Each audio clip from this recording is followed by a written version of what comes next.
Welcome to this explainer.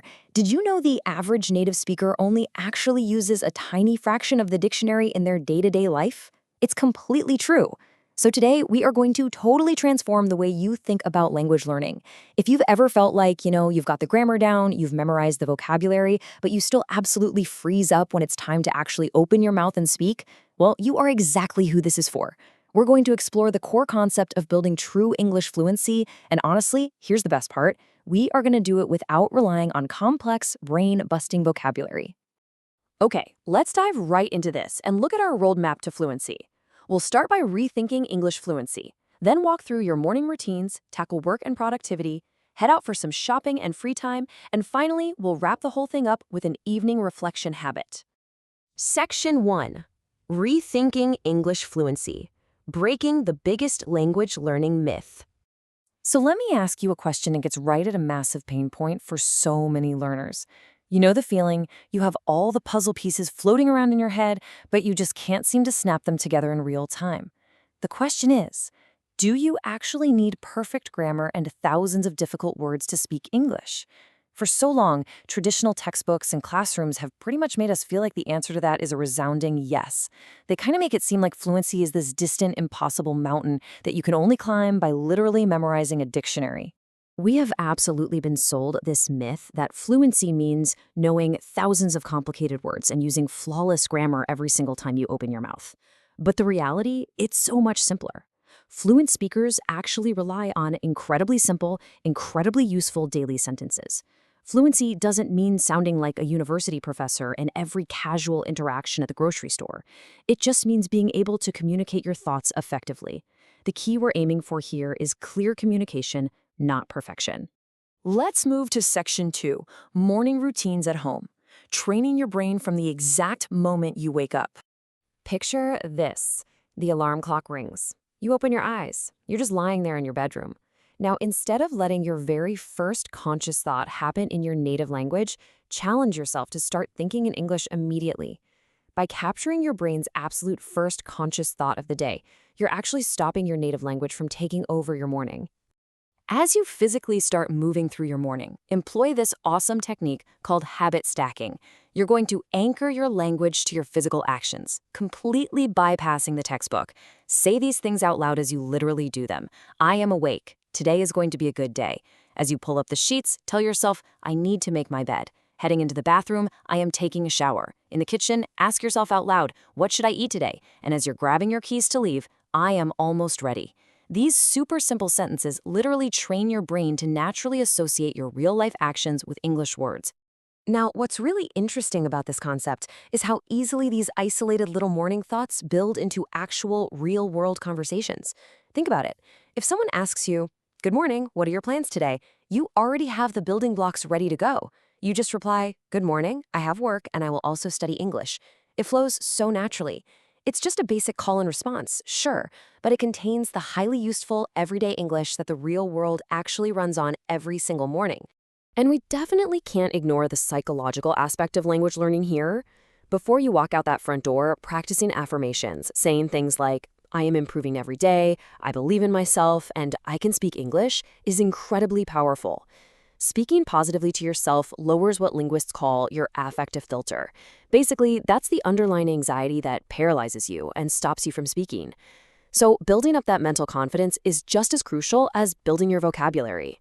All right, Section 3, work, study, and productivity. Staying confident in challenging environments.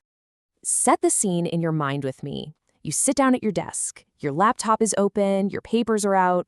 It's a busy, fast-paced environment. And honestly, this is exactly where so many learners totally freeze up. They feel nervous, or they just stay completely silent, paralyzed by this intense fear of making a grammatical mistake in front of their colleagues or classmates. To combat that specific fear, we use highly functional sentences to just keep you moving forward. Things like, I am ready to start working, I need to focus, I am taking notes. But listen, there is one question here that literally changes everything. Can you help me? So many learners think that asking for help is a sign of weakness, or that it makes it look like they don't know the language. The reality? It is the exact opposite.